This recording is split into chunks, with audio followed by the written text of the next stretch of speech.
ിൻ്റെ എഴുത്തിലുടനീളം കാണാൻ സാധിക്കുമായിരുന്നു എന്നുള്ളതാണ് അദ്ദേഹത്തിൻ്റെ ജീവചരിത്രങ്ങളെ കൂടുതൽ ചേർത്ത് നിർത്തുന്നതാക്കിയത്. അതായത് ഈ മരിച്ചു പോയവരെ അല്ലെങ്കിൽ ഈ പൊതുജനങ്ങൾക്കിടയിൽ ആ ജീവചരിത്രങ്ങളെ അവരുടെ ജീവിതത്തോടെ ഏറ്റവും ചേർത്ത് നിർത്തിയത് അദ്ദേഹത്തിൻ്റെ എഴുത്തിലെ ആ ഒരു ജൈവികതയായിരുന്നു. അതോടൊപ്പം തന്നെ എടുത്തു പറയേണ്ട മറ്റ് കൃതികൾ അല്ലെങ്കിൽ മറ്റ് ജീവചരിത്രങ്ങളാണ് ചേരുന്നുണ്ട്. ശ്രീ സജയ്, ഇങ്ങനെയാണ് MK സാനു മാസ്റ്റർ. അദ്ദേഹം മലയാള സാഹിത്യത്തിന് അതുല്യമായിട്ടുള്ള സംഭാവനകൾ നേടിത്തന്ന ഒരാൾ കൂടിയാണ്. എങ്ങനെയാണ് അദ്ദേഹത്തെ ഓർത്തെടുക്കാനാവുക? മലയാള നിരൂപണത്തിലെ ഏറ്റവും ശോഭനമായ ഒരു കാലഘട്ടത്തിന്റെ പ്രതീകവും പ്രതിനിധിയുമായിരുന്നു സാനുമാഷ്.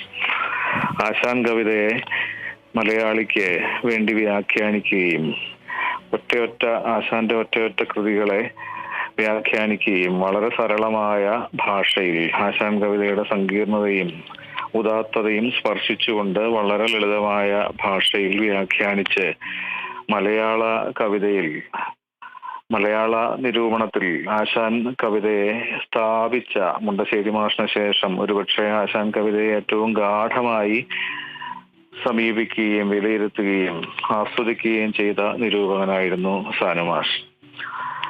നിരൂപണത്തിൽ മാത്രമല്ല, ജീവചരിത്ര രചനയായിരുന്നു മാഷിന്റെ മറ്റൊരു പ്രധാന പ്രവർത്തന മേഖല എന്ന് നമുക്കറിയാം.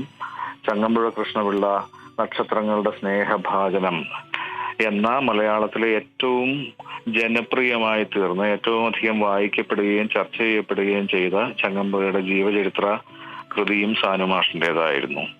ഒരുപക്ഷെ മാഷിന്റെ എഴുത്തിന്റെ ഏറ്റവും വലിയ സവിശേഷത അതിന്റെ സുതാര്യതയായിരുന്നു, തെളിച്ചമായിരുന്നു, ആശയ വ്യക്തതയായിരുന്നു. ഒരു പ്രഭാഷകൻ എന്ന നിലയിൽ മാഷ് പുലർത്തിയിരുന്ന ലാളിത്യം അദ്ദേഹത്തിന്റെ എഴുത്തിലും പ്രകടമായിരുന്നു. ഒരു അധ്യാപകൻ വിദ്യാർത്ഥികളോട് സംവദിക്കുന്ന രീതിയിലായിരുന്നു അദ്ദേഹത്തിന്റെ എഴുത്തും.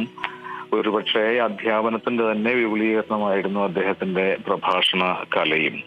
ഇത്തരത്തിൽ ജനങ്ങളോട്, വായനക്കാരോട് നേരിട്ട് സംവദിക്കുന്ന, സുതാര്യമായി സംവദിക്കുന്ന ഒരു എഴുത്തുകാരൻ, ഒരു നിരൂപകൻ എന്നതായിരിക്കും സാനുമാഷിന്റെ ഏറ്റവും വലിയ സവിശേഷത.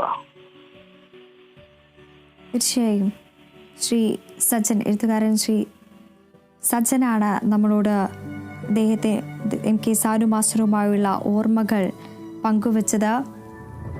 അതുല്യ നമ്മളോടൊപ്പമുണ്ട്. അതുല്യ, മലയാള ഭാഷയിലെ തന്നെ മികച്ച ജീവചരിത്ര കൃതികളെല്ലാം തന്നെ പ്രൊഫസർ MK സാനുവിൻ്റെ നിരീക്ഷണത്തിൽ നിന്നും നമുക്ക് സംഭാവന ചെയ്തിട്ടുള്ളതാണ്. അത്തരത്തിൽ മലയാള സാഹിത്യത്തിൽ വളരെയധികം പ്രാമുഖ്യമുള്ള അത്തരത്തിലുള്ള കൃതികൾ സമ്മാനിച്ച ഒരു അതുല്യ പ്രതിഭയെ കൂടിയാണ് നമുക്ക് നഷ്ടമായിരിക്കുന്നത്.